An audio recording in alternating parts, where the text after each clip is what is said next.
बिस्मिल्लाहिर्रहमानिर्रहीम। अस्सलामु अलैकुम वरहमतुल्लाहि वबरकातुहू।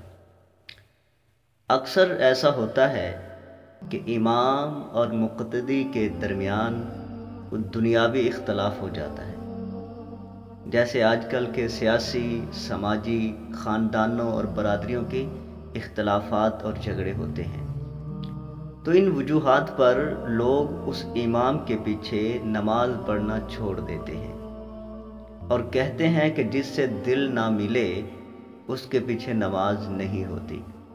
ये उनकी गलत फहमी है और लोग धोखे में हैं। सही बात यह है कि जो इमाम शरायत इमाम का जामे है, बदमज़हब और फासिक़ मुलअन नहीं है, उसके पीछे नमाज दुरुस्त है, चाहे उससे आपका दुनियावी झगड़ा ही क्यों न चलता हो।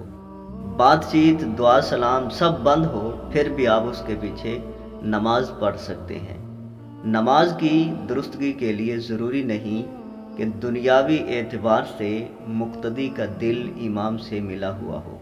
हाँ, 3 दिन से ज़्यादा एक मुसलमान के लिए दूसरे मुसलमान से बुराई रखना और मेल जोल न करना अज़्र शरा सख्त नापसंद है।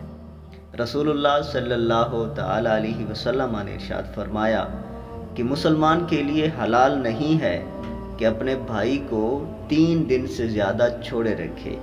जब उससे मुलाकात हो तो 3 मरतबा सलाम कर ले। अगर उसने जवाब दे दिया तो ठीक है, वगरना उसका गुनाह भी उसके ज़िम्मे होगा। लेकिन इसका नमाज और इमामत से कोई ताल्लुक़ नहीं है। रंजिश और बुराई में भी इमाम के पीछे नमाज हो जाएगी।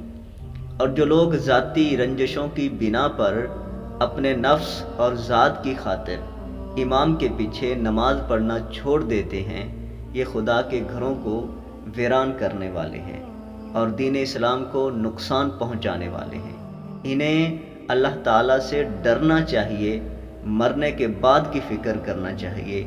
कब्र की एक एक घड़ी और क़यामत का एक एक लम्हा बहुत भारी है। अल्लाह तबारक व तआला अमल की तौफ़ीक़ अता फ़रमाए। अस्सलामु अलैकुम व रहमतुल्लाहि व बरकातुहू।